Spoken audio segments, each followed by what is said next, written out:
पंडितों पर जुल्म का सबसे बड़ा दस्तावेज, पंडितों के दर्द की सबसे सच्ची गवाही। मैं किसी भी रिलीजन के अगेंस्ट नहीं, क्योंकि मैं खुद ही किसी रिलीजन पे ज्यादा नहीं मानता। पर ये फिल्म बनने का टाइम आ गया था, क्योंकि मैं सरस्वती का उपासक हूँ, इसलिए मेरे थ्रू बन गई। इसी तरह से आपने 32 साल बहुत रोया है, अब बाकी लोगों के रोने की बारी है। अब बाकी लोगों के रोने की बारी है।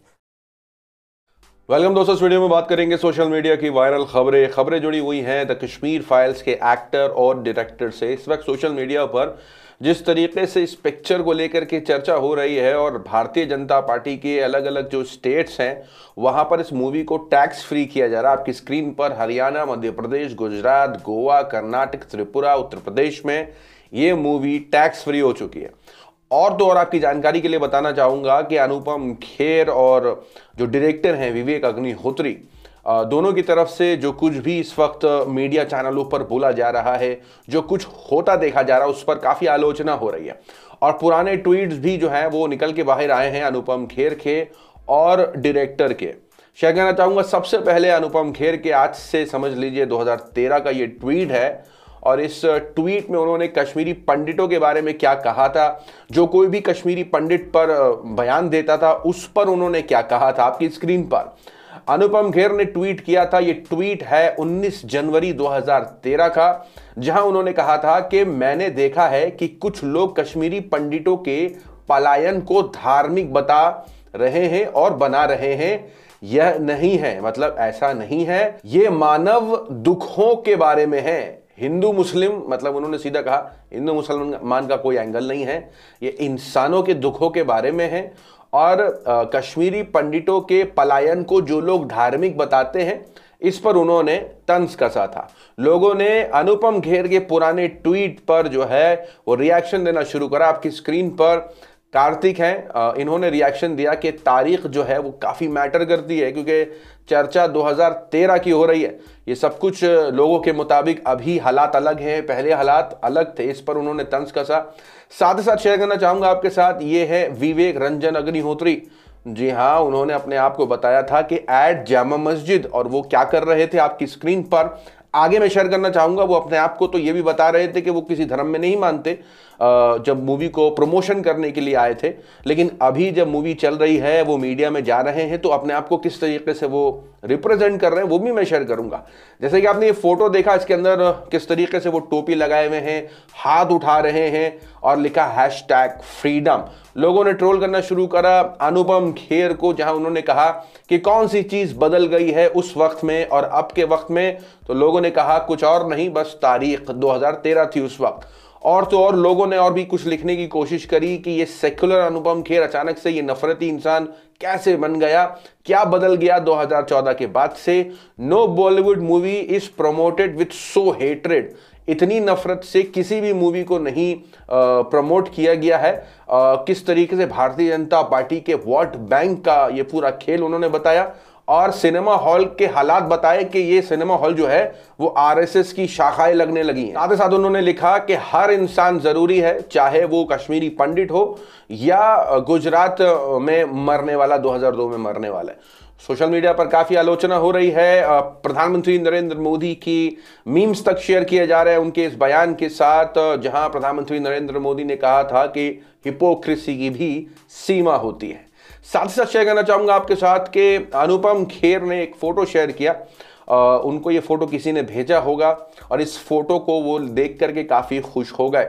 आपकी स्क्रीन पर ये एक कैरेक्टर है, द डार्क नाइट राइजेस का जोकर है, और दूसरी तरफ जो उन्होंने कैरेक्टर प्ले किया है द कश्मीरी फाइल्स में।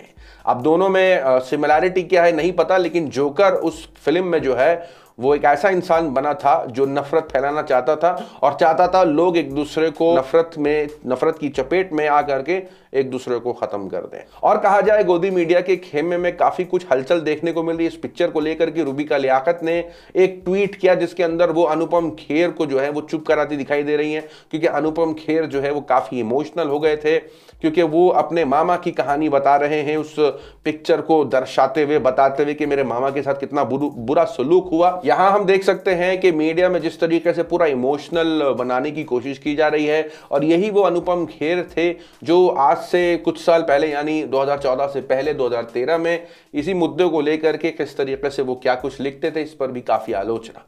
साथ ही साथ शेयर करना चाहूँगा आपके साथ कश्मीरी फाइल के जो डायरेक्टर हैं वो अपने आप को एक इंटरव्यू में जब वो फिल्म की प्रमोशन कर रहे थे रिलीज से पहले, तो वो अपने आप को बता रहे थे कि वो किसी धर्म में नहीं मानते, वो खुद भी बल्कि धार्मिक नहीं है।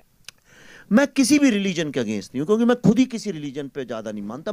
मैं किसी भी रिलीजन के अगेंस्ट नहीं हूं क्योंकि मैं खुद ही किसी रिलीजन पे ज्यादा नहीं मानता। लेकिन वही डायरेक्टर, जी हाँ, वही विवेक अग्निहोत्री द कश्मीरी फाइल के डायरेक्टर अब अपने आप को क्या कह रहे हैं मीडिया में बैठ करके, एक झलक उस पर भी डालें। पर ये फिल्म बनने का टाइम आ गया था, क्योंकि मैं सरस्वती का उपासक हूं इसलिए मेरे थ्रू बन गई वो। क्योंकि मैं सरस्वती का उपासक हूं इसलिए मेरे थ्रू बन गई वो। तो जैसे कि आप देख सकते हैं कि जब पिक्चर रिलीज नहीं हुई थी, प्रमोशन हो रहे थे, तो अपने आप को सेक्युलर ही बता रहे थे, वो हर धर्म में मानने वाला बता रहे थे, लेकिन अब वो अपने आप को एक धर्म में मानने वाला।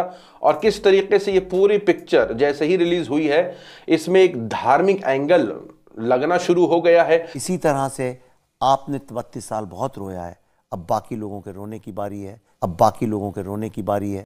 सिनेमा हॉल से जिस तरीके से वीडियोस बाहर निकल के आ रहे हैं, मैं अपने सभी हिंदू भाइयों से कहना चाहता हूं कि वो सतर्क हो जाएं और ये इनसे दूरी बनाए रखें, तो ये कभी भी वार कर सकते हैं। जो लोगों के बयान हैं, जो पिक्चर देख के बाहर आ रहे हैं, उनके जो बयानात हैं, हम लड़ सकते हैं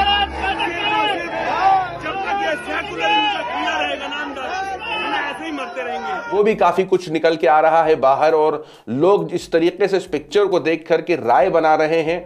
और अगर वाकई में ये बात थी कि ये उन दिनों की बात थी, ये उस वक्त की बात थी, तो लोगों पर इसका असर इतना क्यों है? 16 साल का सेम ऐसे ही काटा ताहिर हुसैन ने, ऐसे ही काटा उसको, ऐसे ही काटा, और उसी को साले पंजाब वाले जिताते यार, हम लोग जिताते यार। कैसे याद आप कि लोग बाहर निकल करके अभी लोगों को चौकन्ना होने की बात कर रहे हैं, ये सबसे बड़ा सवाल है। और यहाँ जिस तरीके से इस पिक्चर को एक तरफ तारीफ मिल रही है, काफी लोग तारीफें कर रहे हैं, और एक तरफ काफी आलोचना भी हो रही है, तो ये दोनों पक्षों में जो इस वक्त मतभेद है, लोगों की सोच का फर्क है, या वाकई में पिक्चर में कुछ ऐसा है जिससे एक पक्ष जो है वो इसको पसंद और दूसरा पक्ष नापसंद कर रहा है। इन अपडेट्स पर आपकी अपनी क्या राय है, कमेंट सेक्शन में जरूर बताएं। मिलूंगा आपसे अगली वीडियो में, तब तक के लिए अपना ख्याल रखें। ये आपकी वॉइस है, अब इस वॉइस को आपको रुकने नहीं देना है। इस आवाज को सारी दुनिया में, जैसा फिल्म में डायलॉग है, यहूदी ने हमारी कहानी को भूलने नहीं दिया। इसी तरह से